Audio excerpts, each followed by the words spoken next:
देखिए, थाना पुलिस आयुक्त श्री जयजीत सिंह सर ने और हमारे सीनियर ऑफिसर्स ने एकदम कड़क निर्देश दिए हुए हैं कि एक नार्कोटिक्स ड्रग सब्सटेंस ये थाना में कहीं पे भी अवेलेबल ना हो। कोई बेचने का अगर ट्राई करता है तो उसके ऊपर कड़क कार्रवाई की जाए।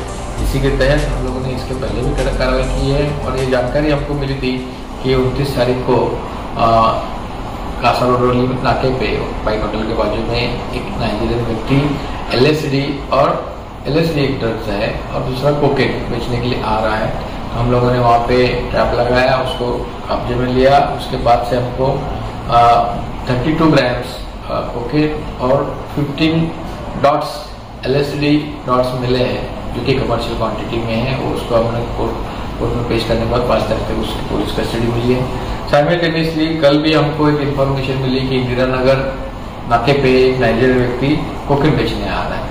हम लोगों ने वहाँ पे भी वर्कआउट किया तो हमको एक नाइजीरियन लॉरेंस नाम का नाइजीरियन आदमी जिसके पास से 105 ग्राम और उसका ड्राइवर था उसके पास से 10 ग्राम ऐसे 115 ग्राम कोकेन बेचने के लिए आए हुए मिले हैं। उनके खिलाफ भी हम लोगों ने केस दर्ज किया, मुकदमा दर्ज किया और हम लोग आगे की छानबीन कर रहे हैं। सर, कुछ दिन पहले DCP साहब ने भी जो प्रेस कॉन्फ्रेंस लेके जिस तरह से ड्रग्स जो है बरामद हुए जा रहे हैं, बेचे जा रहे हैं थाने के अंदर हो या उसके आसपास के परिसर में, उसमें भी गिरफ्तार हुई थी। आज आपकी तरफ से भी गिरफ्तार हुई। इन आरोपी जो गिरफ्तार किए इनका बैकग्राउंड क्या है, कहाँ के रहने वाले, कहाँ बेचने आए थे?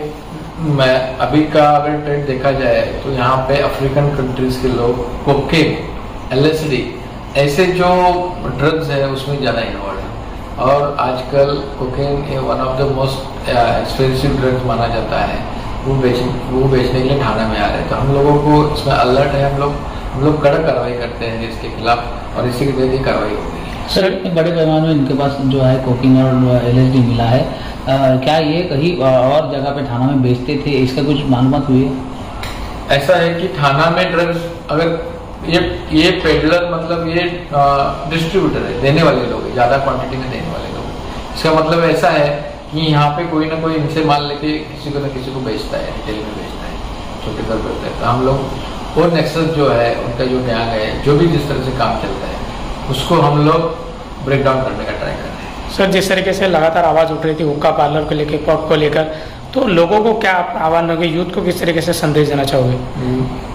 थाना जो मेट्रोपॉलिटन सिटी है, यहाँ पे बहुत सारे होटल्स, लॉजेस वगैरह, लॉन्जेस वगैरह है। ठीक है, वो तो एक सिटी के हिसाब से होता रहता है। बट यूथ को और उनके पेरेंट्स को मेरा ऐसा कहना है कि उनको मेरी रिक्वेस्ट है कि ऐसे अम्लीय पदार्थों से या ड्रग्स से खुद को दूर रखें।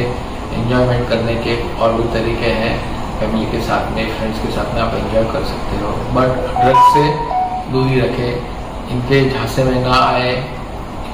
ये मेरी सभी को रिक्वेस्ट है। सर, कुल कितने लाख का मुद्देमाल है और आरोपी की कस्टडी कितने दिन की? दोनों केस में मिला के 67 लाख का हम लोगों ने अभी तक रिकवर किया हुआ है। एक ही कस्टडी 5 तारीख तक है।